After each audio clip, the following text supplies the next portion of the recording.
Y ahora en esta nota entrevisto al escritor Horacio Rivara. Él nos va a hablar de la historia de los pilotos y científicos de la Fuerza Aérea Alemana en el país. Horacio Rivara, ¿en qué marco histórico comenzás a escribir este libro? Bueno, yo quise ver qué había pasado con los pilotos y los científicos alemanes que habían venido a la Argentina terminada la Segunda Guerra. Según la historia oficial había más o menos 60 pilotos y cerca de 300 científicos, pero a través de la investigación llegué a encontrar a más de 350 pilotos.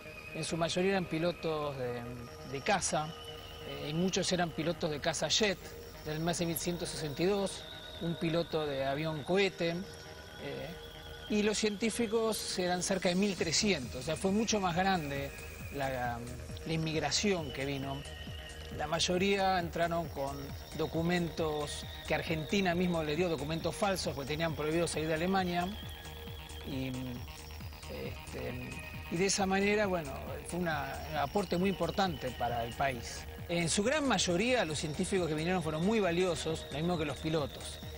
Hay una minoría, o sea, cerca de 50, 60 que fueron criminales de guerra, pero un grupo aparte. En general, los pilotos y los científicos evitaban relacionarse con el otro grupo. ¿Eran profesionales? Eran profesionales, vinieron porque no tenían prohibido volar en Alemania, tenían prohibido trabajar y se engancharon con los proyectos que había en Argentina, sobre todo 4 proyectos muy importantes. El del Pulqui 2, el del ala volante Horten, el proyecto de energía atómica de la isla Huemul y el proyecto de los misiles guiados. ¿Viajaste por toda la Argentina para entrevistar a esta gente? Exacto, algunos los encontré en Misiones, otros en Bariloche, en Buenos Aires, en Sierra de los Padres. Fueron toda esta gran cantidad de expertos, fueron yéndose por todo el país. ¿En qué condiciones llegaron ellos al país? Y en general llegaron por rutas secretas. La mayor cantidad llegó a través de lo que es la ruta del Vaticano o el Camino de las Ratas, que es una ruta secreta a través de los monasterios disfrazados de monjas o disfrazados de monjes, y llegaban a Roma y ahí se embarcaban en barcos argentinos. Fue una operación de inteligencia muy importante, la más grande que realizó la Argentina, que estaba compitiendo acá con la Unión Soviética y con Estados Unidos por apropiarse de todos estos científicos. La mayoría vino, trabajó en los proyectos, algunos se fueron, pero la gran mayoría se quedó. De alguna manera se adaptaron muy bien al país, lo mismo que los pilotos, les gustó, y la gran mayoría, prefirió quedarse. Lo más conocido, fue todo el equipo que trabajó con el Pulqui 2, que fue el ingeniero Kurt Tank, y cerca de 150 científicos trabajaron por él. El Pulqui fue un avión en su momento totalmente espectacular, a un mismo nivel que el Sabre norteamericano o el MiG-15 soviético, aunque por lo menos en la etapa de prototipo el Pulqui los aventajaba en cuanto a autonomía de vuelo.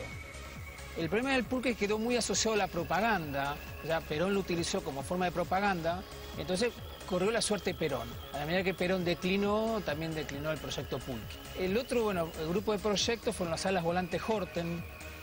Los hermanos Horten empezaron siendo niños prodigio.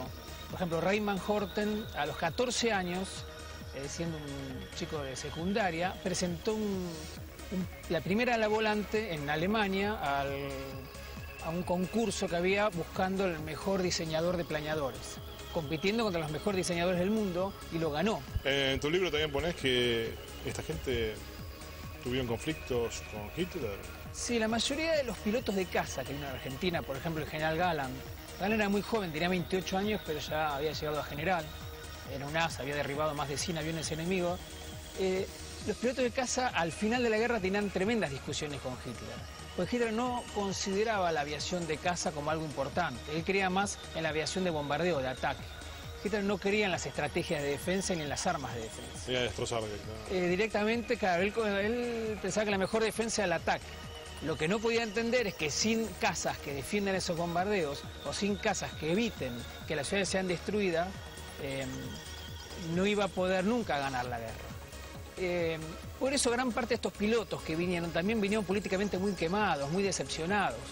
Ellos, por ejemplo, muchos fueron amigos de Perón, más que nada, Hans Rudel que fue un piloto de Stuka, él solo destruyó más de 500 tanques rusos, tenía una relación de amistad con Perón, pero evitaban meterse en la política. Ellos le encargaban un trabajo, lo hacían, pero venían muy lastimados en ese aspecto. Ellos habían confiado en Hitler y terminaron teniendo muchos conflictos después con él. Horacio, en este grupo de pilotos había una mujer, ¿no? Sí, exacto. Hanna Reich.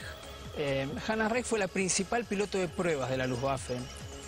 Cosa que fue un caso bastante extraño, porque en la Alemania nazi la mujer, el único lugar que ocupaba era tener hijos y cuidar del hogar. Sin embargo, Hitler, cuando veía una mujer con capacidades, era capaz de explotarla también. Hanna Reich había sido campeona de planeadores muy joven, ya a los 19 años, y su primera visita en el país fue en 1934. Ella vino con el grupo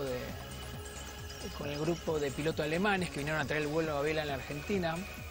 Volaron por todo el país, incluso fue tapa de la revista El Gráfico. En su momento, o que da la idea de la popularidad que empezó a tener el vuelo a vela. Estuvo en Córdoba, estuvo volando en Córdoba, aunque después se fue. Horacio, decime dónde los televidentes pueden conseguir tu libro.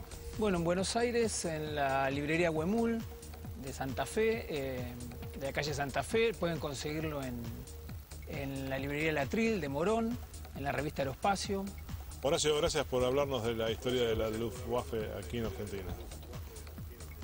Bueno, gracias a ustedes.